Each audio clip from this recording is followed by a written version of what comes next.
akhir pemerintahan atau akhir kekuasaan dari Domitianus ini, ia memerintah dengan sangat kejam sehingga kemudian disebut sebagai pemerintahan teror karena dia mengeksekusi begitu banyak orang-orang yang dicurigai akan mengkudeta dirinya, termasuk keponakannya, termasuk juga bahkan istrinya. Juga punya pengaruh di jemaat Tiatira, barangkali iya, cuman beda sebenarnya. Dan itu yang ditolak oleh Yohanes, ya, bahwa apa yang berkembang di jemaat Tiatira tidak seperti yang dipikirkan atau ditulis oleh Paulus dalam surat Korintus. Sikap permisif adalah sikap yang menghancurkan masyarakat dan bahkan menghancurkan masa depan untuk semua. Ya. Dan itu yang bertentangan dengan kehendak dan firman Tuhan.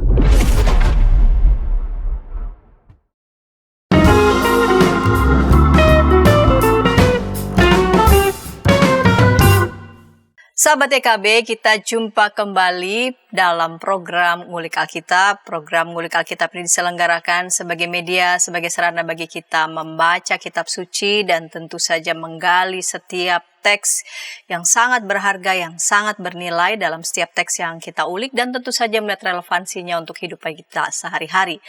Saya sebagai pemandu percakapan Pendeta Santiadi Manurung. Sahabat, pada episode kali ini kita mengulik masih kitab Wahyu. Kita mengulik kitab Wahyu pasal 2 ayat 18 sampai 29. Wahyu pasal 2 ayat 18 sampai 29. Dan yang akan menolong kita untuk mengulik teks ini adalah, saya mau menyapa dulu by Zoom ini Bapak Pendeta Mungki Sasmita. Salam jumpa Bapak Pendeta Mungki. Jumpa kembali di tahun yang baru ini 2025. Ya, salam jumpa lagi Bu Pendeta Santi dan juga para pemirsa Ngulik Alkitab. Ya. Bapak Pendeta, di 2025 kita mulai dengan mengulik teks kitab Wahyu. Mulainya justru pada urutan terakhir perjanjian baru, ya, mengulik kitab Wahyu, dan Bapak Pendeta akan mengulik Wahyu pasal 2 ayat 18 sampai 29 di bawah judul Jemaat yang Permisif, bercermin dari jemaat di Tiatira. Kita akan mulai saja, kita akan buka dalam doa. Mari Bapak Pendeta Mungki memimpin kita. Baik, mari kita bersama-sama membuka percakapan kita dengan doa. Bapa di dalam surga, kami mengucap syukur karena Engkau telah menyertai kami, memperkenankan kami semua memasuki tahun yang baru. Dan pada saat ini kami akan bersama-sama menggali, mempelajari dan merenungkan firman-Mu, khususnya yang terdapat di dalam kitab Wahyu ini. Biarlah Engkau sendiri yang akan memberikan hikmat kepada kami, memimpin seluruh percakapan kami, sehingga percakapan ini menjadi berkat bagi kami semua, terkhusus bagi setiap anak-Mu yang mengikuti program Ngulik Alkitab ini. Terima kasih ya Tuhan, di dalam nama Tuhan Yesus kami berdoa. Amin. Amin. Saya akan membaca Wahyu pasal 2 ayat 18 sampai 29. Perikop ini diberi judul kepada jemaat di Tiatira. Tuliskanlah kepada malaikat jemaat di Tiatira. Inilah firman Anak Allah, yang matanya bagaikan nyala api dan kakinya bagaikan tembaga. Aku tahu segala pekerjaanmu, baik kasihmu maupun imanmu, baik pelayananmu maupun ketabahanmu. Aku tahu bahwa pekerjaanmu yang terakhir lebih banyak daripada yang pertama. Meskipun demikian, aku mencela engkau, karena engkau membiarkan wanita Isabel yang menyebut dirinya nabiah, mengajar dan menyesatkan hamba-hambaku supaya berzina dan makan persembahan-persembahan bagi berhala. Aku telah memberikan dia waktu untuk bertobat, tetapi ia tidak mau bertobat dari zinanya. Lihatlah, aku akan melemparkan dia ke atas ranjang orang sakit, dan mereka yang berzina dengan dia akan kulemparkan ke dalam kesukaan besar. Jika mereka tidak bertobat dari perbuatan-perbuatan perempuan itu, Anak-anaknya pun akan kubunuh dan semua jemaat akan mengetahui bahwa akulah yang menguji pikiran dan hati orang dan bahwa aku akan membalaskan kepada kamu masing-masing menurut perbuatanmu. Namun kepada kamu orang-orang lain di Tiatira yang tidak mengikuti ajaran itu dan tidak menyelidiki apa yang mereka sebut seluk-beluk iblis, kepada kamu aku berkata, aku tidak mau menanggungkan beban lain kepadamu. Tetapi apa yang ada padamu, peganglah itu sampai aku datang. Siapa yang menang dan melakukan pekerjaanku sampai kesudahannya, kepadanya akan kuberikan kuasa atas bangsa-bangsa. Ia akan memerintah mereka dengan tongkat besi. Mereka akan diremukkan seperti tembikar tukang periuk, sama seperti kuasa yang kuterima dari Bapakku, dan kepadanya akan kuberikan bintang timur. Siapa bertelinga hendaklah ia mendengarkan apa yang dikatakan Roh kepada jemaat-jemaat. Baik, Bapak Pendeta, ini di bawah judul Jemaat yang Permisif. Di segmen yang pertama ini saya mau memulai dengan Bapak Pendeta boleh memberikan gambaran secara umum konteks jemaat di Tiatira pada era itu, pada zaman itu, kepada para sahabat yang menyaksikan tayangan ini. Ya, baik. Terima kasih Bu Pendeta Santi. Jadi Tiatira itu adalah nama sebuah kota di Asia Barat, ya, di Asia Kecil lah, ya, di Asia Kecil, dan itu merupakan serangkaian, ya. Surat ini kan ada 7 jemaat yang menerima surat dari Yohanes, dan Tiatira itu memasuki urutan yang keempat, ya. Nah, bagaimana situasi jemaat Tiatira? Jadi wilayah Asia Kecil itu berada di bawah kekuasaan Kekaisaran Romawi, dan dugaan yang kuat pada masa Tiatira ini, surat yang dikirimkan kepada jemaat di Tiatira ini, pada waktu itu yang berkuasa atau yang menjadi kaisar di Kekaisaran Romawi adalah Kaisar Domitianus. Nah, Kaisar Domitianus ini memang termasuk salah satu, ya, kaisar Romawi yang boleh dibilang gila hormat, ya, karena dia mengklaim dirinya sebagai Tuhan dan Allah. Dan klaim itu otomatis punya konsekuensi, yaitu bahwa ia harus disembah sebagai ilah. Nah, tidak semua kaisar Romawi itu seperti itu, ya. Bahkan boleh dikatakan bahwa menjelang akhir pemerintahan atau akhir kekuasaan dari Domitianus ini, ia memerintah dengan sangat kejam sehingga kemudian disebut sebagai pemerintahan teror, karena dia mengeksekusi begitu banyak orang-orang yang dicurigai akan mengkudeta dirinya, termasuk keponakannya, termasuk juga bahkan istrinya, ya, juga dieksekusi dengan tuduhan makar dan juga ateisme, ya. Ateisme dalam arti ateisme di sini artinya mereka tidak atau menolak menyembah kaisar sebagai dewa. Nah, itu dianggap sebagai ateisme, dan kemudian orang-orang semacam ini dieksekusi mati. Jadi itu situasinya. Nah, kalau kita melihat latar belakang yang seperti itu, maka kita bisa membayangkan bagaimana dengan umat Kristen, ya. Umat Kristen maupun juga umat Yahudi yang bukan Kristen tentu berada dalam situasi yang sulit dan berat, karena baik umat Yahudi maupun umat Kristen memiliki satu keyakinan bahwa mereka hanya akan menyembah Allah, tidak menyembah ilah, ya. Sehingga dengan sendirinya mereka tentunya menolak penyembahan kaisar sebagai ilah, ya. Nah, secara tidak langsung hal ini akan memberikan berbagai kesulitan kepada umat Kristen maupun juga umat Yahudi. Nah, kebetulan memang jemaat Tiatira itu sebagian besar adalah umat Yahudi, ya, orang-orang Yahudi maksudnya. Orang-orang Yahudi yang kemudian menjadi Kristen, percaya kepada Kristus, begitu. Jadi pada pemerintahan diyakini, ya, pada pemerintahan Kaisar Domitianus dan ya layaknya para pemimpin pada saat itu, bukan saja melihat mereka sebagai representasi pemimpin, melainkan juga representasi dewa. Jadi tidak menyembah kaisar sebagai dewa, bukan saja tidak mengakui ya kepemimpinannya, melainkan tidak mau menyembahnya. Dan ya siapa yang dianggap begitu yang bertentangan, maka langsung dieksekusi mati.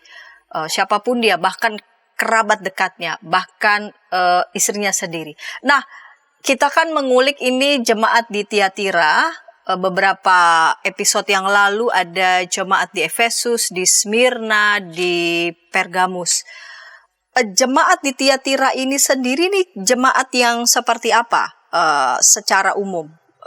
Bagaimana kehidupan warga jemaat di sana? Lalu kemudian apa pekerjaan mereka? Pasti jemaat ini pasti punya kekhususan, keunikan yang tidak sama pastinya dengan beberapa jemaat sebelumnya. Ya, betul. Jadi begini, keberadaan jemaat Tiatira ini tentu tidak terlepas dari kondisi kota Tiatira itu sendiri. Dulu ada pendapat yang mengatakan bahwa kota Tiatira itu bukan kota yang sangat penting, bukan kota yang terkenal gitu. Nah, tetapi belakangan kemudian ada revisi pendapat tersebut karena sebenarnya Tiatira ini cukup penting khususnya dalam perdagangan. Ada banyak industri di sana. Setidaknya kalau kita membaca Kisah Para Rasul, kita mengenal seorang perempuan bernama Lydia. Lydia ini pedagang kain ungu, dikatakan dalam Kisah Para Rasul berasal dari Tiatira. Jadi memang di sana ada banyak industri tekstil, industri kulit ya, mungkin penyamakan kulit dan juga tembaga dan mungkin masih banyak yang lain. Nah, dengan keberadaan industri tersebut atau usaha-usaha tersebut, maka di kota itu juga ada banyak semacam asosiasi pengusaha atau serikat pekerja. Ya, karena dulu kan tidak seperti sekarang ya. Jadi antara pengusaha dan pekerja mungkin tidak terlalu beda atau ada sekat yang begitu tajam ya. Jadi ada semacam asosiasi berdasarkan jenis usaha yang ditekuni. Nah, yang menarik adalah bahwa serikat ini memberikan akses untuk kemajuan usaha. Sehingga pada umumnya para pengusaha atau para pekerja itu, ya ini kan seringkali kan home industry ya pada zaman dulu. Jadi mereka otomatis bergabung dengan serikat itu. Nah, di dalam perkumpulan itu selalu terjadi pertemuan dan ketika diadakan pertemuan ya kemudian ada pesta-pesta, makan-makan. Disitulah disajikan makanan-makanan yang sebelumnya dipakai untuk persembahan berhala, persembahan kaisar dan sebagainya. Nah, mereka otomatis akan mengikuti seluruh ritual, seluruh pesta itu. Sehingga sebenarnya kondisi di jemaat Tiatira sendiri tidak terjadi persekusi atau penganiayaan dari pihak penguasa. Karena sebagian anggota jemaatnya nampaknya bergabung dengan serikat pekerja itu dan dengan sendirinya mereka mengikuti saja arus yang ada, kebiasaan-kebiasaan yang ada. Nah, jadi ini berbeda dengan jemaat-jemaat yang lain. Mungkin lebih mirip dengan jemaat di Efesus tadi. Persoalan utamanya bukan pada penganiayaan, bukan pada persekusi, tapi berkembangnya pemahaman yang tidak Kristiani, yang bertentangan dengan nilai-nilai dan iman Kristen. Ya, atau dalam bacaan kita tadi, pengajaran yang sesat. Gitu. Nah, itu yang kondisi. Jadi ini menarik karena pada umumnya kita ini kan memahami kitab Wahyu itu isinya cuma penganiayaan. Ya. Ternyata tidak selalu gitu. Ada jemaat yang tidak mengalami itu karena apa ya? Karena ada apa ya? Semacam mungkin tekanan dari masyarakat untuk ikut menyembah itu dan ketika mereka menyembah ya mereka tidak mendapatkan tekanan ataupun persekusi gitu. Nah, persekusi itu sendiri sebenarnya tidak selalu dari penguasa, tapi juga bisa dari masyarakatnya, ya. Karena dianggap tidak mengikuti kebiasaan yang terjadi di masyarakat, maka terjadilah tekanan, penganiayaan, persekusi dan sebagainya. Nah, jemaat di Tiatira nampaknya tidak mengalami itu. Jadi mereka relatif aman ya, tapi persoalan menjadi timbul karena itu tadi mereka bersama dengan orang-orang yang bukan orang Kristen ya, dalam bareng-bareng itu kemungkinan mereka bisa mengadakan ritual, lalu kemudian makanan dan sebagainya, dan mereka seperti tidak masalah begitu untuk melakukannya. Ya. Di sini justru ya yang menjadi letak persoalannya ya. Ya, dan itu nanti bisa kita dalami lagi sikap dari anggota jemaat di Tiatira itu masih didukung dengan berkembangnya pengajaran yang ada di jemaat tadi. Nah, itu nanti akan ada mengapa mereka bersikap seperti tak masalah, karena memang ada berkembang juga ya pengajaran yang seolah-olah jadi mendukung mereka melakukannya seperti tidak ada masalah. Nah, baik. Ya, kita akan ulik di setiap teksnya dan kita akan ulik itu di segmen kedua, namun sebelumnya kita dengarkan pesan-pesan berikut ini. Shalom adik-adik, hari ini Kepik berkeliling dari desa ke desa. Kepik pengen ke rumah Pak Tani. Coba, ada yang tahu nggak di rumah Pak Tani ada apa saja? Ayo coba tebak, apa coba? Betul, ada sapi. Mo. Mereka sekarang rukun dan jalan bersama-sama pulang ke rumah Pak Tani. Kak Evelyn, tapi sebelum tidur aku mau dengar dongeng dulu. Katanya tadi sudah ngantuk. Pokoknya aku mau dengar dongeng dulu, kakak. Jadi panggung nih. Kayak cerita ya, siap? Ayam buta hanya bisa mendengar suara orang berseru-seru sambil berlari. Lari, kebakaran. Sekarang kodok lumpuh itu bebas berada di atas punggung semua ayam. Kemanapun ia mau pergi, ayam-ayam siap membawanya dengan senang hati.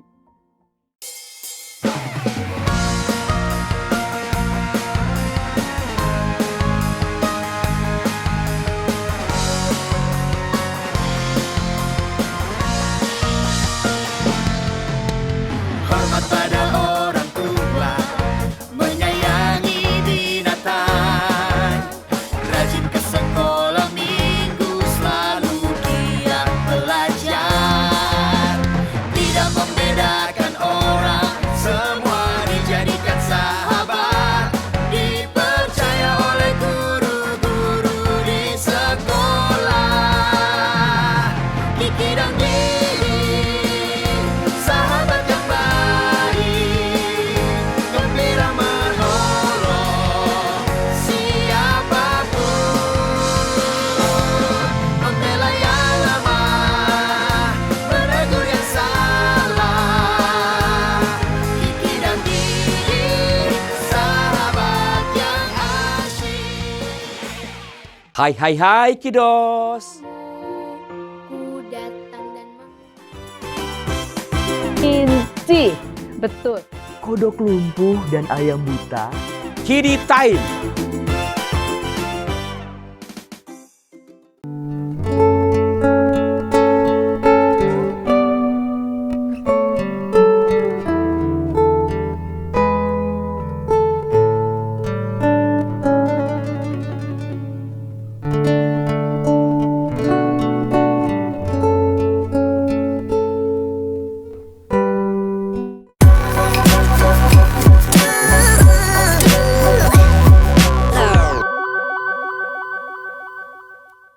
sahabat, senang masih bersama dengan kami dalam program Ngulik Alkitab. Saya sebagai pemandu percakapan, Pendeta Santiani Manurung. Pada episode kali ini kita mengulik Wahyu pasal 2 ayat 18 sampai 29 di bawah judul Jemaat yang Permisif, bercermin dari jemaat di Tiatira. Kita memasuki segmen yang kedua. Sahabat dapat berinteraksi di kolom komentar yang sudah tersedia, baik itu menyampaikan tanggapan ataupun juga pertanyaan. Dan narasumber pada episode kali ini adalah Bapak Pendeta Mungki Sasmita.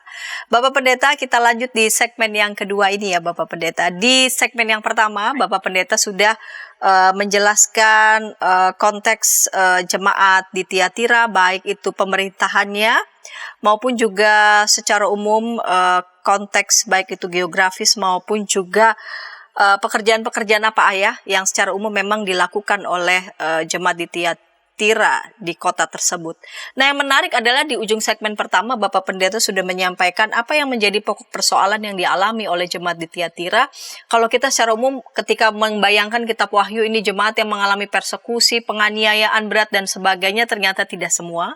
Dan salah satunya jemaat di Tiatira punya persoalan yang bukan persoalan seperti itu, persekusi penganiayaan, tapi dari internal mereka, bahwa betul ada faktor eksternal, mereka bertemu dengan orang-orang yang tidak Kristen, tapi ketika jemaat ini melakukan apa yang dilakukan, yang bukan orang-orang Kristen, mendapatkan semacam dukungan dari pengajaran yang mereka terima di internal. Nah, ini menjadi titik soalnya. Nah, Bapak Pendeta, mari kita lanjut di segmen yang kedua ini untuk melihat persoalan-persoalan seperti apa ya yang memang dialami oleh jemaat di Tiatira dan kita melihat di beberapa teks-teks ini. Ya, baik. Terima kasih Bu Pendeta Santi. Jadi kalau kita memperhatikan bacaan kita tadi, di sana tidak jelas sebenarnya siapakah pemimpin jemaat di Tiatira ini, ya. Karena hanya kalau kita perhatikan pembukaan surat itu sendiri kan kepada malaikat, gitu. Ya. Malaikat di jemaat Tiatira, ya. Bukan dari malaikat, tapi surat itu ditujukan kepada malaikat. Nah, ini memang menimbulkan pertanyaan siapa sebenarnya. Ada beberapa pendapat yang mengatakan bahwa itu adalah bishop atau pemimpin jemaat di situ. Tetapi kemudian para ahli sekarang ini lebih cenderung untuk melihat bahwa ada keyakinan dan ini berasal juga ada pengaruh dari jemaat atau komunitas Qumran bahwa setiap entitas di dunia ini selalu ada malaikat pelindung atau malaikat penjaga. Jadi nampaknya surat itu ditujukan kepada malaikat itu sebenarnya ditujukan kepada jemaat, tetapi secara tidak langsung saja gitu dialamatkan untuk malaikat pelindung yang ada di sana. Nah, di sana, di jemaat Tiatira itu juga disebutkan ada seorang perempuan yang nampaknya bukan pemimpin jemaat, tapi orang yang berpengaruh. Sangat berpengaruh, dan itu sebenarnya disebut Nabiah. Gitu. Siapa nama dari Nabiah itu juga tidak jelas, karena di situ hanya disebut Isabel. Dugaan bahwa itu bukan nama asli atau nama diri dari Nabiah itu, melainkan itu diambil dari Perjanjian Lama, ya, karena tokoh di Perjanjian Lama yang bernama Isabel itu juga yang menyebabkan kemudian Israel dalam tanda kutip berzina dengan menyembah dewa Baal Peor, ya. Dan Nabiah ini yang juga mendorong atau menyebarkan ajaran yang disebut ajaran Nikolaus, ya, itu juga ada di Efesus, ya, dalam surat Efesus juga disinggung itu. Jadi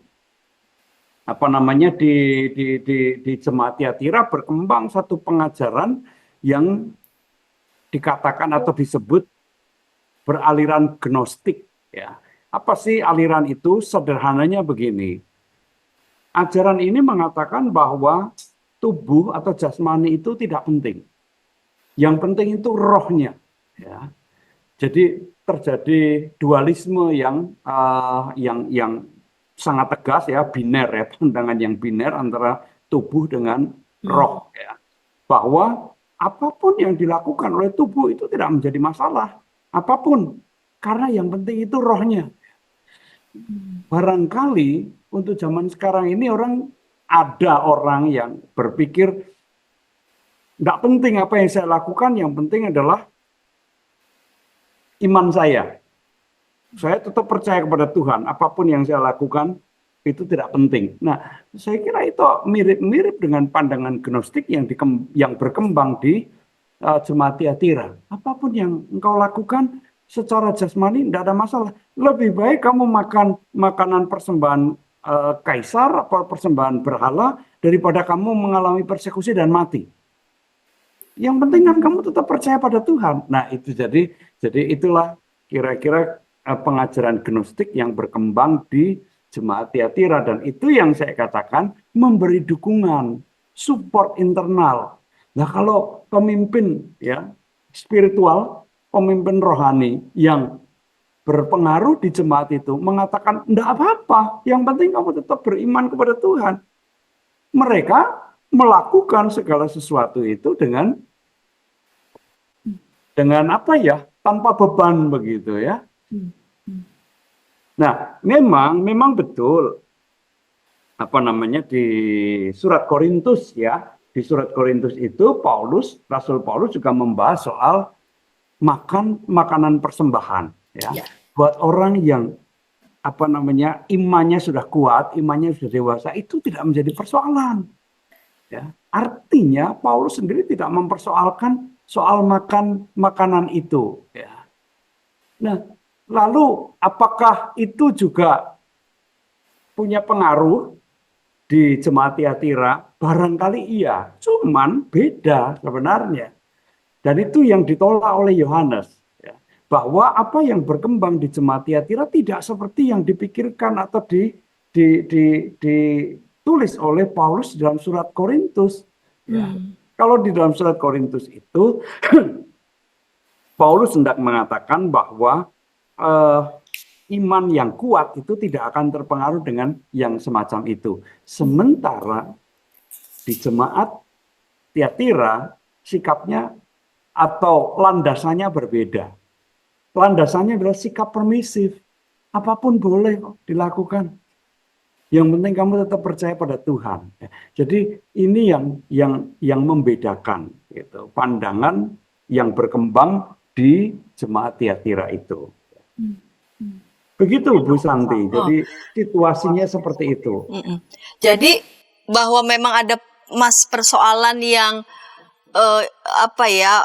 secara khusus dialami oleh jemaat di Tiatira, walaupun di ayat 19 itu dalam hal ini ya mereka juga diberikan apresiasi ya.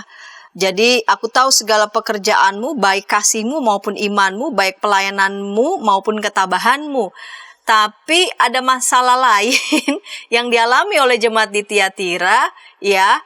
Mereka tadi Pak Pendeta mengatakan mereka melakukannya karena mereka permisif. Yeah. Artinya mau mengatakan bahwa apakah ketika mereka katakanlah memakan makanan sajian begitu ya untuk para dewa-dewa yang lain, apakah mereka melakukannya memang tidak dalam fondasi yang kuat begitu? Iya, jadi betul ada beberapa pendapat mengenai sikap di Jemaat Tiatira ini. Yang pertama mengatakan ya seperti yang dipuji di dalam surat ini bahwa mereka memiliki kasih, pekerjaan dan sebagainya yang sangat baik ya. Nah, bisa jadi ini justru seperti pisau bermata dua ya. Pada satu sisi mereka memiliki kasih yang meluap-luap. Tetapi pada sisi yang lain justru karena kasih yang begitu besar, akhirnya mereka kemudian terlalu toleran terhadap segala penyimpangan ya. Jadi bisa saja terjadi seperti itu karena kasih yang begitu besar entah kepada sesama anggota jemaat, kepada masyarakat dan sebagainya, sehingga kemudian menolerir hal-hal yang sebenarnya tidak benar gitu. Dari sisi berarti dari sisi pengajaran, dari sisi doktrin katakanlah begitu, mereka tidak kuat. Bisa jadi mereka juga mungkin bukan orang yang cukup teguh di dalam berpegang pada warisan iman ya. Dan nampaknya memang cukup banyak umat Yahudi yang berada di diaspora yang memang karena dari muda, dari kecil sudah hidup berdampingan dengan mereka yang bukan Kristen, sehingga kemudian mereka juga tidak terlalu memandang warisan iman, nilai-nilai iman itu sebagai sesuatu yang penting untuk dijaga. Jadi bisa terjadi semacam itu, bahwa sebagian dari jemaat Tiatira ini, anggota jemaat Tiatira ini tidak terlalu peduli pada kekudusan, pada kemurnian, atau pada warisan-warisan iman yang harus dipelihara, dijaga, begitu. Bahwa sebenarnya penyembahan berhala itu kan sesuatu yang bagaimanapun juga tetap ditolak. Ya, kita ingat ketika antara Paulus dengan Petrus bertemu di sidang Yerusalem, ya, di sana, pemberitaan Injil boleh dilakukan kepada orang-orang bukan Yahudi, dan kemudian juga mereka menghilangkan sunat, ya, orang-orang bukan Yahudi tidak harus menjalani ritual sunat, tetapi toh tidak berarti kemudian semuanya boleh. Serba boleh. Ya, semuanya. Kemudian di sidang Yerusalem itu kan juga terjadi kesepakatan atau keputusan bersama bahwa ada hal-hal yang bagaimanapun juga tidak boleh, yaitu diantaranya adalah penyembahan berhala. Karena ini memang juga soal identitas begitu ya. Betul. Jadi tidak berarti kemudian bebas sebebas-bebasnya, tidak. Ada ritual-ritual yang tidak harus dijalani, tidak harus diterima atau dilakukan oleh mereka yang bukan orang Yahudi ketika masuk Kristen, tetapi ada yang tetap harus ditolak, yaitu penyembahan berhala. Nah, itu yang nampaknya tidak dipegang teguh, tidak mendapatkan perhatian atau tidak diperhatikan oleh sebagian dari anggota jemaat di Tiatira, dan itu sebabnya kita mengatakan itulah sikap yang sangat permisif. Gitu. Apa saja boleh. Gitu. Ditambah lagi memang ada pengajaran tadi ya, ya tidak tahu persis siapa namanya, tetapi karakter ya yang ditunjuk adalah karakter wanita Isabel yang merujuk perjanjian lama. Jadi mau mengatakan karakter ya. Jadi pengajaran itu yang dalam tanda petik disuntikan gitu ya kepada umat, sehingga mereka merasa nggak ada masalah, mereka begitu sangat permisif. Karena mereka dalam pekerjaan-pekerjaan mereka banyak berinteraksi dengan orang-orang yang bukan beriman Kristen, sehingga ya sudah nggak masalah gitu. Nah, kita akan melihat di yang selanjutnya tentang apa yang disampaikan ya melalui kitab Wahyu, begitu sangat keras sekali ya kepada Nabiah ini, betapa ia sudah diberikan kesempatan untuk bertobat namun ia justru menolak. Dan selanjutnya begitu, apa yang ingin Tuhan sampaikan kepada jemaat di Tiatira ini, kita akan lanjut segmen ketiga, namun sebelumnya kita dengarkan pesan-pesan berikut ini. Shalom adik-adik, hari ini Kepik berkeliling dari desa ke desa. Kepik pengen ke rumah Pak Tani. Coba, ada yang tahu nggak di rumah Pak Tani ada apa saja? Ayo coba tebak, apa coba? Betul, ada sapi. Mo. Mereka sekarang rukun dan jalan bersama-sama pulang ke rumah Pak Tani. Kak Evelyn, tapi sebelum tidur aku mau dengar dongeng dulu. Katanya tadi sudah ngantuk. Pokoknya aku mau dengar dongeng dulu, kakak. Jadi pangku nih. Oke, cerita ya, siap? Ayam buta hanya bisa mendengar suara orang berseru-seru sambil berlari kebakaran. Sekarang kodok lumpuh itu bebas berada di atas punggung semua ayam. Kemanapun dia mau pergi, ayam-ayam siap membawanya dengan senang hati.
Hai Kidos. Ku datang dan Inci, betul. Kodok lumpuh dan ayam buta. Kidi Time.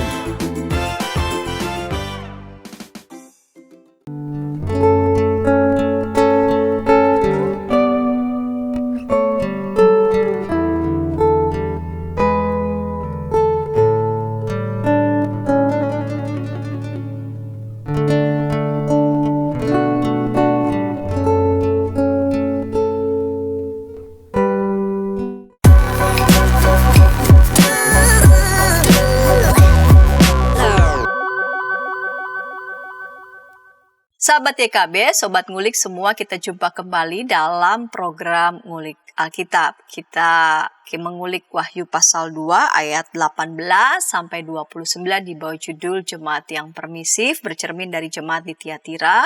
Saya sebagai pemandu percakapan mengajak sahabat dapat berinteraksi di kolom komentar yang sudah tersedia. Narasumber pada episode kali ini Bapak Pendeta Mungki Asasmita. Baik Bapak Pendeta, kita lanjut di segmen ketiga, segmen penutup ini.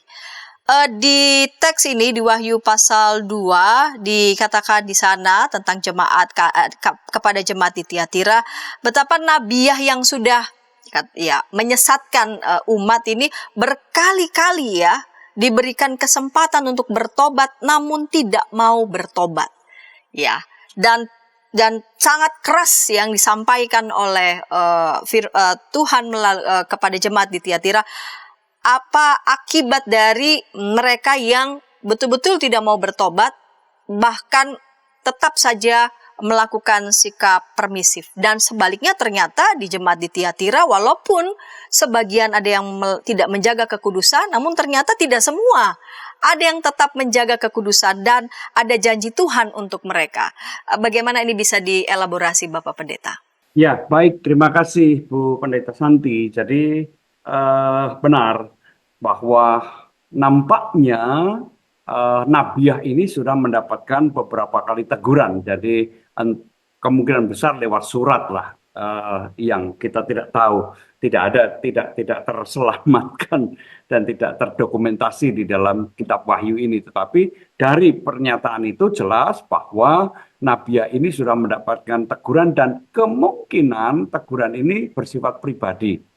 Jadi ini sesuatu yang luar biasa. Jadi kalau surat kepada jemaat di Tiatira ini kan surat untuk umum ya, surat penggembalaan untuk umum jemaat.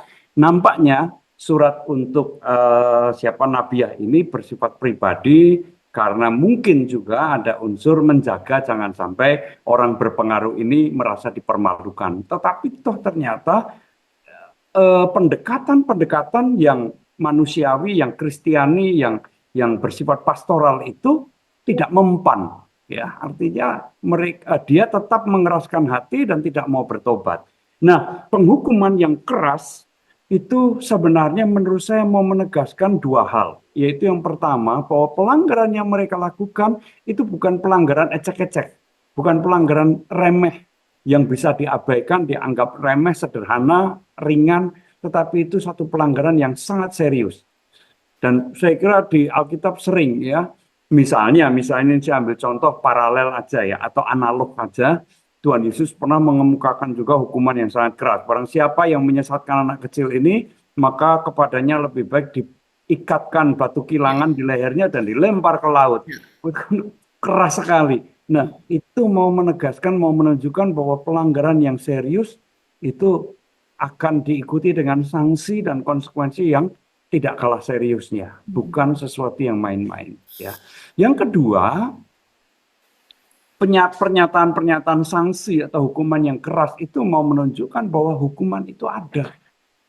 Jadi bukan berarti kemudian tidak ada apa-apa kok, tidak ada masalah kok. Orang-orang permisif itu seringkali punya pemikiran semacam itu. Saya melakukan ini, tidak apa-apa. Nyatanya juga tidak ada konsekuensi apapun. Nah, dengan pernyataan di surat kepada jemaat di Tiatira ini, Tuhan melalui Yohanes mau mengatakan bahwa penghukuman itu pasti ada. Jangan main-main, jangan beranggapan atau jangan menganggap sederhana dan remeh. Ya.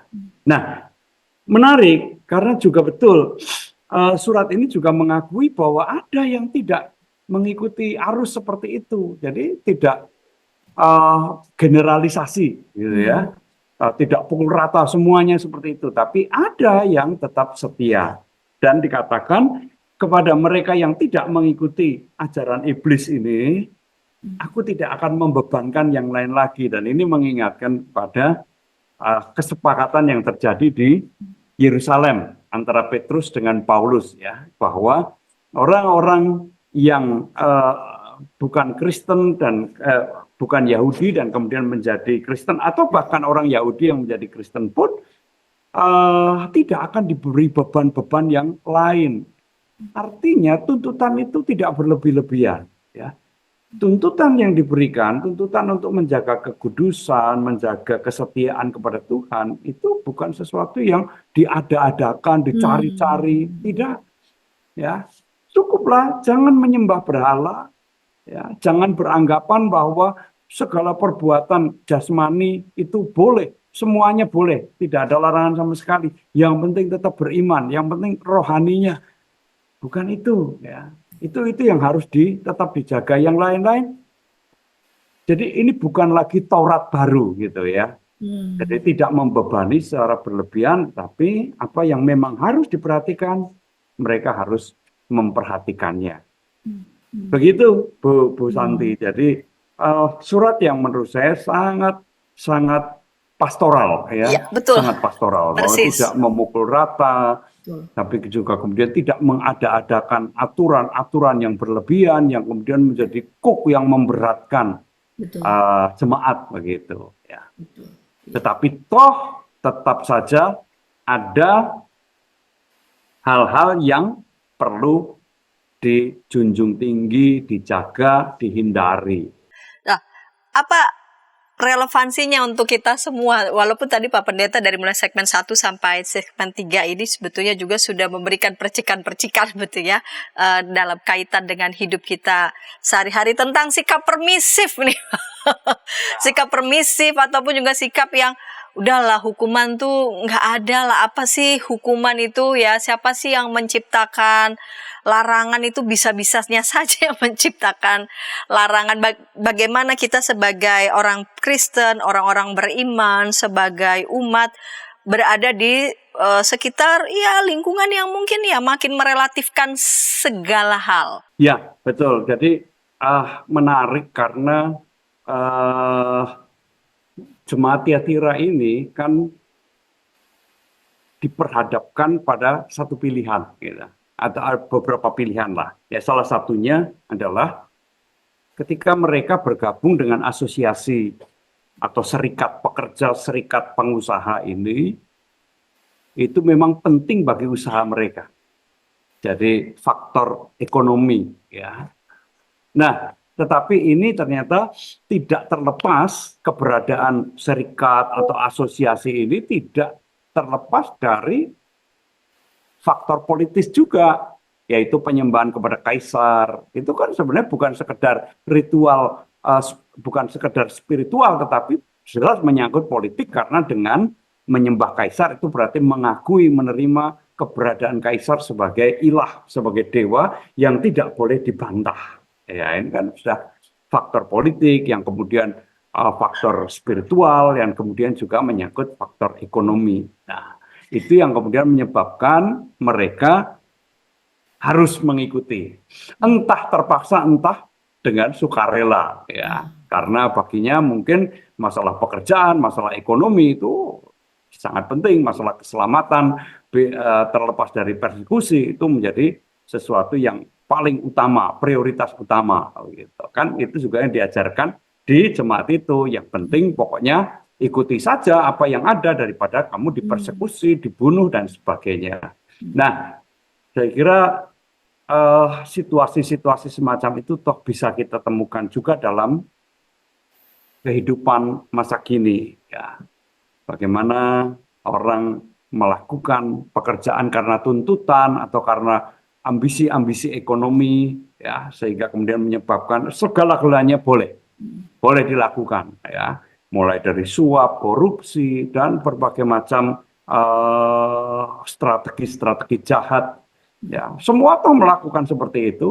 Ya, ini pembelaan atau pembenaran yang sering muncul di dalam percakapan atau bahkan di dalam hati orang-orang yang memang permisif gitu. Nah, firman Tuhan mengajarkan kepada kita bagaimanapun juga pengajaran yang sehat, menjaga kekudusan, menjaga kejujuran, menjaga keadilan dan kebenaran itu sesuatu yang tidak boleh ditawar-tawar, ya.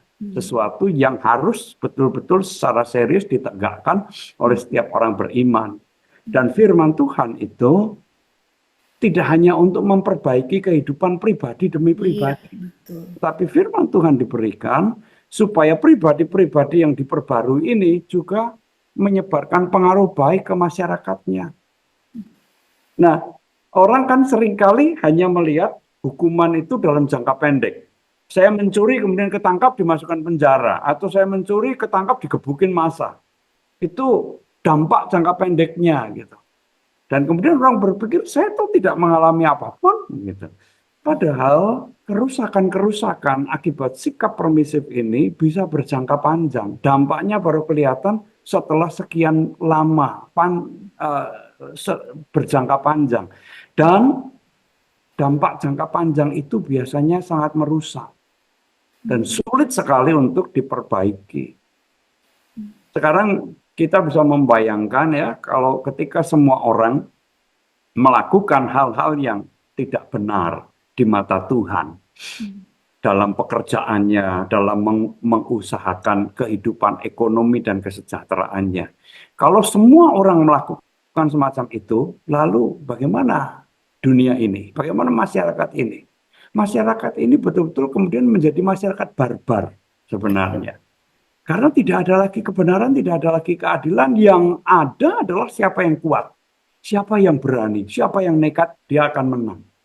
Nah, ini masyarakat yang sudah hancur, sudah rusak. Ya. Nah, Tuhan tidak menghendaki yang semacam itu. Tuhan menginginkan kesejahteraan bagi semua, keadilan bagi semua, kebenaran bagi semua. Hanya ketika semua orang mau melakukan itu, maka sebenarnya semua akan menikmati kesejahteraan. Dan itulah yang sebenarnya menjadi kehendak Tuhan. Yang harusnya dilakukan oleh setiap orang yang beriman, setiap orang yang percaya. Ya. Jadi di sini saya tidak mau melihat secara harafiah penyembahan berhala dalam arti makan makanan. Oke, itu persoalan di jemaat Tiatira, tetapi tidak berarti kemudian, loh saya kan tidak pernah makan makanan persembahan berhala. Bukan soal itu, tapi soal karakter, soal spirit yang ada di belakang itu, yaitu sikap permisif dan tidak peduli pada kebenaran, pada kekudusan. Kekudusan itu kan bukan cuma soal menjaga tidak melakukan perselingkuhan secara seksual. Kan itu termasuk, tapi itu kan bukan satu-satunya. Kekudusan itu kan sangat luas. Menyangkut bagaimana saya hidup dengan benar, bagaimana saya berlaku adil. Itu semua sebenarnya kekudusan. Konsep kekudusan itu harus dipahami seperti itu. Bukan berarti Secara utuh ya. Saya kan tidak pernah jajan ke sana kemari. Saya kan kudus. Oh iya, tetapi bukan cuma itu gitu. Harus dipahami secara luas. Nah, relevansi dari surat Tiatira ini bukan soal nanti akhir zaman, ya, tapi soal bagaimana sekarang ini yang bisa berdampak pada masa depan manusia dan masyarakat secara keseluruhan. Sikap permisif adalah sikap yang menghancurkan masyarakat dan bahkan menghancurkan masa depan untuk semua. Ya. Dan itu yang bertentangan dengan kehendak dan firman Tuhan. Begitu kalau menurut keyakinan saya, Bu Santi. Baik, Bapak Pendeta. Kita belajar tentang kritis ya pada sikap permisif dan merelatifkan segala hal, ya. Bahwa ternyata itu bukan saja merugikan kita secara pribadi dalam jangka pendek begitu ya tadi ya, kalau mencuri ya, hukumannya ya sekian tahun, tapi sesungguhnya ketika itu dibiarkan, sikap permisif dibiarkan, merelatifkan segala hal dibiarkan, itu akan merusak kehidupan gini, bahkan masa depan umat, ya masa depan bangsa begitu. Jadi bukan hanya melulu pertama soal akhir zaman, tetapi masa kini, bahkan masa depan seperti apa yang akan kita bangun. Orang-orang Kristen seperti apa yang nanti akan katakanlah terlibat di pemerintahan, pengambilan kebijakan-kebijakan yang strategis, kalau ternyata fondasi orang-orang beriman adalah sikap yang permisif, sikap yang merelatifkan segala hal. Ada hukuman, ada konsekuensi yang sangat serius di hadapan Tuhan gitu ya, bagi setiap orang yang merasa sudah tidak apa-apa merelatifkan segala hal demi apapun, demi ambisi apapun. Ya, ketika itu diabaikan, hukuman sanksi itu serius ya, diberikan oleh Tuhan. Dan janji Tuhan pada setiap kita yang sungguh-sungguh menjaga kekudusan, hidup dalam pengertian yang seluas-luasnya dan seutuh-utuhnya dalam kehidupan kita sehari-hari sebagai orang beriman. Terima kasih Bapak Pendeta Mungki untuk kesediaan mengulik ini, Wahyu pasal 2 ayat 18 sampai 29, dan 3 tayangan ini boleh memberkati sahabat dimanapun sahabat berada. Sahabat dapat menekan tombol like dan juga subscribe untuk mendapatkan update dari tayangan YKB TV. Kita akan menutup dalam doa. Mari Bapak Pendeta dapat memimpin kita dalam doa. Baik, terima kasih Bu Santi, terima kasih juga untuk setiap saudara yang mengikuti program Ngulik Alkitab ini. Mari kita akhiri percakapan kita dengan kembali berdoa. Mari kita berdoa. Terima kasih ya Tuhan, jikalau kami boleh mendapatkan kesempatan yang sangat indah untuk dapat menggali, memahami, merenungkan firman-Mu ini. Berkatilah ya Tuhan, dan jadikan kami bukan hanya sebagai pendengar ataupun juga pengulik Alkitab saja, tetapi juga pelaku firman Tuhan dalam kehidupan sehari-hari, sehingga kehadiran kami, hidup kami, atau apapun juga yang kami lakukan boleh menjadi berkat, baik bagi diri kami maupun juga bagi orang-orang di sekitar kami, dan bahkan menjadi berkat bagi bangsa kami. Kami akan berpisah satu dengan yang lain. Sertai, pimpin, dan berkatilah kami dimanapun kami berada. Berkatilah juga YKB dengan program-program, juga program Ngulik Alkitab ini. Semuanya itu Tuhan, di dalam nama Tuhan Yesus Kristus kami berdoa. Amin. Amin.